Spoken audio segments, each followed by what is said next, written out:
उप प्रधानाचार्य महोदया, सम्मानित शिक्षक और मेरे प्रिय साथी, आप सभी को मेरा सादर नमस्कार।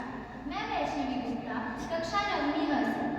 आज हम सभी यहाँ भारतीय सेना दिवस के पावन अवसर पर एकत्रित हुए हैं, जो हर वर्ष 15 जनवरी को मनाया जाता है।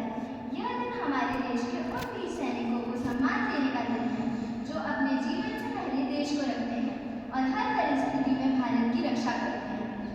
साथ ही जब हमारी भारतीय सेना सीमा पर दुश्मनों से लड़ रही होती है, तब हम अपने घरों में चैन की नींद सो रहे होते हैं।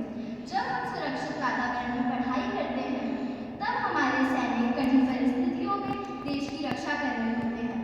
हमारे जवान कभी अपने आराम के बारे में नहीं सोचते। वे हमेशा पहले अपने देश की सुरक्षा के बारे में सोचते हैं।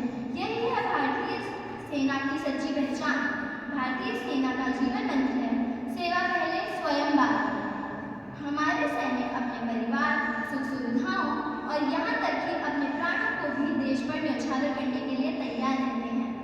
उनके लिए देश सबसे पहले आता है। भारतीय सैनिक अत्यंत कठिन परिस्थितियों में भी सेवा करते हैं, चाहे वह तपता हुआ रेगिस्तान हो, घने जंगल हो या बर्फ से ढके पहाड़।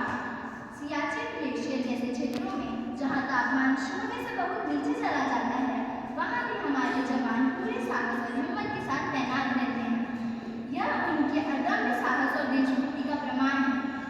आज इस अवसर पर हम वीर मार्शल के करियप्पा को भी याद करते हैं, जो भारतीय सेना के पहले भारतीय सेनाध्यक्ष थे।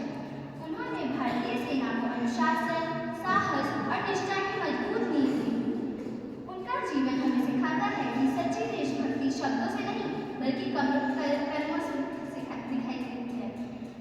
साथियों, भारतीय सेना केवल युद्ध के समय ही नहीं, बल्कि प्राकृतिक आपदाओं, बाढ़,